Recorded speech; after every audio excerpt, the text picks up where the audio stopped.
Hey everyone out there in the internet lands, Motive here, and I'm joined by two very good friends of mine. Why don't you guys introduce yourselves? Hello, ladies and gentlemen. This is Odd Eyes. And I am Variant. And they're very dramatic for some reason. We're always dramatic. Well, yeah, we are pretty much all thespian kids. Yeah, okay. We are here to talk about a cultural phenomenon, an indie sensation, we could say. The one and only Five Nights at Freddy's. Now, this is an interesting subject because it's an indie game that exploded. Like, really exploded. Like, within a month of its release, everyone was talking about it. This is something that is very interesting to me, and I think it's interesting to my two compatriots here. Just the way people latched on to this. So, there's a movie coming out about it. I think everyone knows about that. Well, coming out, I mean, they just purchased the rights there, but Warner Brothers did. Warner Brothers. And particularly Katzenberg, who, if I believe it's the Katzenberg, I believe it is the, interestingly enough, the founder of DreamWorks and was actually one of the heads of Disney during the Disney Renaissance of the 80s and 90s, which, and he's also working on the Beetlejuice sequel. It seems like it's in good hands. I honestly just hope they keep with Scott Cawthon really as a major consultant, but more on that later. Let's start out with I guess our overview on our opinions of the games as a whole and how they came to be, as you said, such a explosive phenomenon. I mean, all the Let's Players have played it multiple times. Theories are going around everywhere. I think the only major YouTuber we haven't heard from yet as of far is kind of like the final conclusion from MatPat there. Well, it was very interesting when it first came out, probably because it was a very different sort of game to we've had games that could be comparable to that, I'm sure, but it was very interesting in its very obvious Chuck E. Cheese feel. It kind of surprised everyone because it came out of nothing, basically. It was just him who made it, the one guy, whose name I can't remember. Scott Cawthon. Whatever your name is, Scott. And people loved the idea of a single-man team, or even just a small team, just developing this thing on their own and just coming out with it. It didn't really have a whole lot of lead-up to it. It kind of just took the internet by storm. It just kind of like showed up, and then there wasn't a trailer a couple years before. There was no announcement. It just kind of came out and let it carry its own weight. Well, yeah, there was a trailer that nobody saw and a Kickstarter campaign that nobody donated to. Yeah. So it kind of just came and it happened, and holy shit, 6 months later and 2 sequels later, and everybody's still talking about it. We still can't shut up about it. Oh, honestly, yeah. As a horror game, it definitely scared the pants off a lot of people. As a strategy game, it lended itself well to that. As a storytelling method, exactly, it performed amazingly. For a story that everyone will admit was piecing itself together as it went because of the speed he had to produce, but was still a very interesting story, and we'll see how that develops into a film. But it's actually mostly interesting to me because I always looked at Five Nights at Freddy's as almost like the anti-Slender, and if you look at it, there's actually a lot of similarities between the two, and the biggest being that Five Nights at Freddy's just came out and sort of lore grew from it. Slender was like the opposite. It was a result of its lore. Yeah. And the other cool thing is, like, I think a lot of people forget that that's not, like, a new thing in games. I think that games like Fear have kind of adopted it, but somehow, being as cryptic as Five Nights is, it somehow mastered it. And I don't know... I think that's kind of its success. Yeah. Well, is being kind of vague on its own story, so people have enough room to, make up the middle ground. Also, I think probably one of the problems that existed with Fear... I'm not too familiar with the first two Fear games. I was only really very familiar with the third one. That was Yeah, but because I think probably the reason why those games weren't as popular, probably the same reason why the Dead Space games, even though they were pretty popular, didn't really have that horror aspect of it, is that you can control the character, you can move around, you can run away. You can shoot things in the face. Exactly. With Five Nights at Freddy's, you're so helpless. You're welded to a chair in a room alone. You can't go anywhere. I can press buttons. Yeah. It won't prevent them getting to me. It'll just delay it. It'll just delay it. Right. Instead of you being able to manipulate your environment, the environment really wanted to manipulate you into a suit.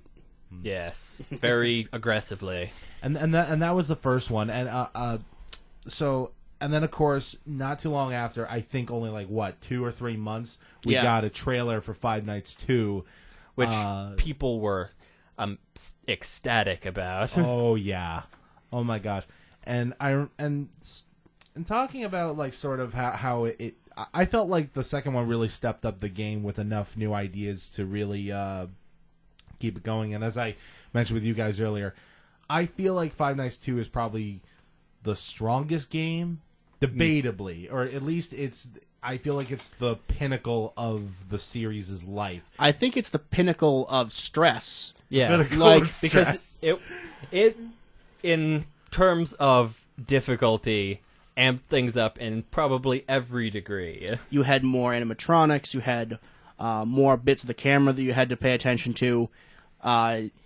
You didn't have any barriers. It was just you and a hallway. And you also had more things to maintain. You had to keep track of your own room specifically and what was coming into your room specifically. You had to keep track of not just the cameras, but the puppet, making sure that the music box was cranked up, and you had the mask that you had to make sure that you put on in time for whenever anything ever did show up. Mm-hmm. Now we can say mechanically that maybe stretch the player a little too thin over too many things to worry about and think about.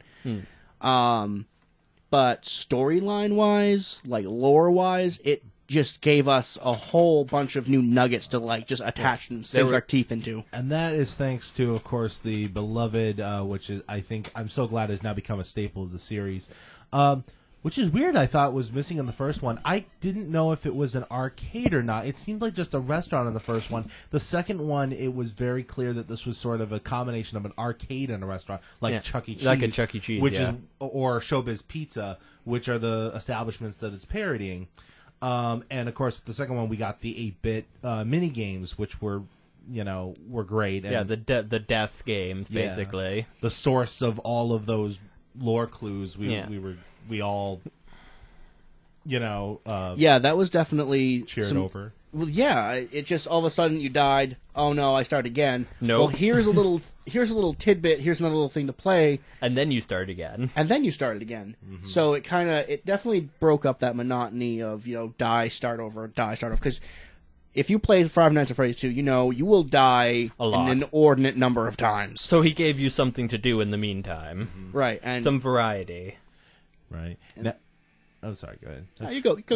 I was just going to move us ahead to the third one, which is the one that we did not cover. We speculated a lot in our earlier video, but we did not really go into or follow up on. Now we can follow up on what it did.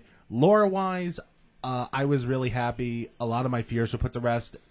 Everything lore-wise was answered, and it was fine. And actually, there are a couple of tiny little hidden Easter eggs that might suggest that there could be another sequel, a fourth game.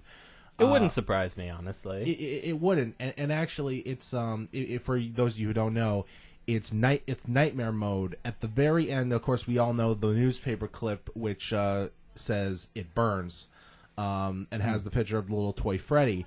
If you brighten the image, which a big common Easter egg that Scott Cawthon does, which is hidden shapes hidden in darkness. If you brighten it up, you see Springtrap's face behind the toy. Huh. So, which means he either survived or God knows what. But Just another thing to get people talking like we are right now. Yeah. Exactly. This guy's a PR genius. Right. Because, well, the thing is, why he's such a PR genius is because he doesn't need to do the PR. He creates this puzzle for people to solve, and then he lets people publicize it by solving it to people. And he doesn't, and this is the part, I hated him for this at first, but now I admire it. He doesn't confirm or deny any of it. And I feel like that, while that is a tool of his success, I was actually, originally I debated that it's like a filmmaker who doesn't tell you what the point of his own movie, or what his intention of his movie is. It's cheating. Sometimes I feel like it's cheating. It's like Stanley Kubrick, in a sense. I can't believe I just compared those two, but it really is. He never confirmed or denied what the point of his movie is. It's like up for the viewer to decide. And I sometimes think that that's lazy storytelling, but in his case, it really works. And I think that it is just perfect for, speaking of me comparing it to cinema. Yeah, perfect for the movie. Perfect for the movies. Yeah. Though I think that's probably makes even more sense in the context of a video game, is letting the interpretation be up to the player, because that's their experience. That's one of the things about video games, is the whole game is their experience, so their interpretation being what determines the story makes a whole lot of sense. Mm-hmm. So, Five Nights at Freddy's the film. Is anybody other than me completely afraid about like the golden rule of movies, that if a video game is your basis, it's bound to suck? Well, that's definitely been the trend. I've yet to see a video game movie that actually, worked. I think probably one of the only examples of a video game movie that was good was, that I can think of anyway off the top of my head, was Resident Evil. It was good. Very loosely based on the games. It was good by itself. It was a good movie, but it wasn't a video game based movie. Right. Now I can see them it doing was that inspired, if anything. I can definitely see that whole, like, the movie is going to be inspired by the events of the games and take its own little, side venture off. Become its own thing. Right. I can definitely see them taking it that way. But it doesn't. I hope it doesn't, but it's a better option than just killing it.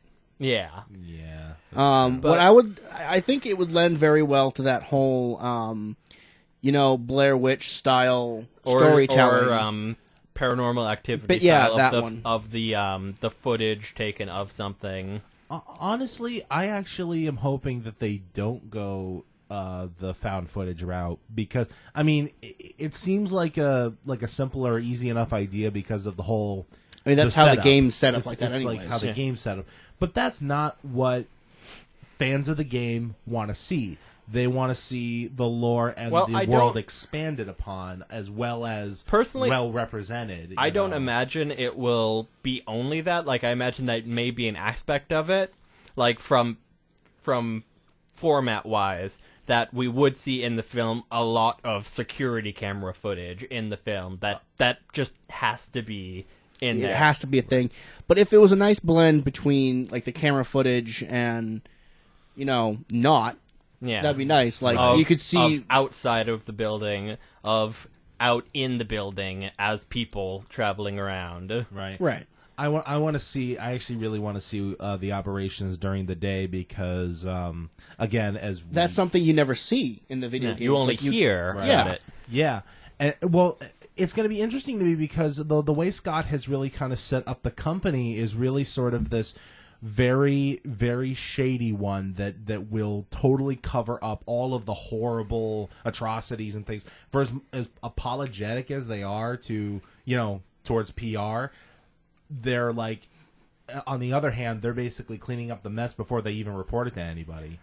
So that's probably what has gotten me to thinking of what could be a very interesting angle of going into this story, is the idea of having it be an investigative journalism story of all of these mysterious things happening to this restaurant / arcade thing, and maybe a journalist tries to go in and work there in order to get information about what's going on in this location and becomes a night security guard there. Right. The Mike Schmidt is a detective theory kind of thing. Yeah. Actually, I honestly don't know how else it could go unless you went like more of the horror film route and made the character really stupid. Because otherwise, there's Why no would other you way it would stay? work. Exactly. There's no other way it would work. Yeah, unless you're trying to investigate what's going on in this establishment. Yeah, you would have to stay. Yeah. You know, Unless they go with that whole he's crazy and he has to relive this night over and He over was and the over killer again. the whole time. Dun dun dun. and this actually kind of scares me. I mean, in one way, the way that the articles are written, if you read them, the ones talking about this, of course, it seems like it's very much in pre-production mode, and for all we know, it could just get stuck in pre-development hell and never happen. pass. Yeah. Very true. It's just they just own the rights to it for like a long time. But if it does come out, I have the reason I have so much fear for this is because I know how easy it is to screw this up, but at the same time, there's so much potential for this. I feel like this could be the next Paranormal Activity. This could be the next Saw series. This could be the next Friday the 13th, Nightmare on Elm Street, what have you. As long as it doesn't get dragged on for 57 As long as it's movies. just the first one of each of those series and not the rest. Well, at least like a couple of sequels, like arguably a trilogy. You know, like Saw was great until 3, where they killed off the main character. Well, that's after that it got. That's dumb. probably one of the things that I think did so well about the game is I think it probably embodied the perfect trilogy in either a game or a film context, because the first game came out, it was its own thing, it was unique and interesting. The second one was probably what I would define anyway as a true sequel in every aspect. Where mechanically. It functioned very similarly, pretty much the same, except you had a couple new mechanics, you had a lot more story, you had a lot more animatronics to deal with. It was the same thing, plus more information, more content. Yep. The third one was a complete reimagining of the story. It was one animatronic. It was all pretty much all of it was hallucination. You weren't in Freddy Fazbear's. You were in a parody of Freddy Fazbear's.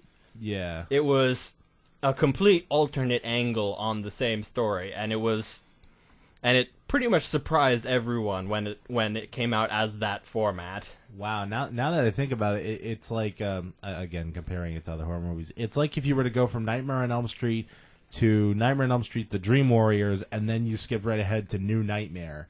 Because it really does. Now that I think about it, you're right. The third one really does change, especially if you think about how meta it is.